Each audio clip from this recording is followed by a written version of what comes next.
Hello అండి, welcome back to YouTube channel. ఈరోజు అయితే మా అత్తయ్య గారు మటన్ శనగపప్పు కర్రీ చేశారు. ఎలా చేశారో చూసేయండి.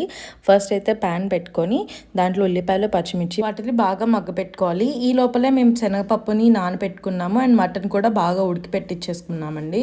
ఇది 5-6 విజిల్స్ వచ్చిన తర్వాత మటన్ చాలా మెత్తగా అయిపోయింది, ముక్క అనేది బాగా ఉడికింది. సో ఇప్పుడు ఉల్లిపాయలు, పచ్చిమిర్చి మగ్గిపోతున్నాయి కదా, దాంట్లోకి మటన్ అండ్ శనగపప్పుని కూడా యాడ్ చేసి వాటర్ అన్ని ఎగిరిపోయేంత వరకు ఉంచుకోవాలి. లైట్గా వాటర్ ఉన్న టైంలోనే కారము, ఉప్పు అవన్నీ కూడా ఒకసారి యాడ్ చేసుకొని ఒకసారి బాగా మిక్స్ చేయాలండి. నేనైతే ఇది వంట చేస్తున్న టైంలో నేను వేరే పని కూడా చేయడం వల్ల నేను అన్నీ క్లియర్గా తీయలేకపోయాను. సో ఇలా వాటర్ అంతా ఎగిరిపోయిన తర్వాత 2-3 గ్లాసెస్ ఆఫ్ వాటర్ అనేది యాడ్ చేసుకొని ఒకసారి బాగా మిక్స్ చేసుకోవాలండి. ఇది బాగా ఉడికి మనకి కర్రీ కన్సిస్టెన్సీ వచ్చే టైంలోనే కొత్తిమీర, ఆ తర్వాత మనం గరం మసాలా కూడా యాడ్ చేసుకుంటే మనకి మటన్ శనగపప్పు కర్రీ అనేది అయిపోయిందండి. హోప్ఫుల్లీ అందరికీ నచ్చింది అనుకున్నా. Please like, share and subscribe. Thank you.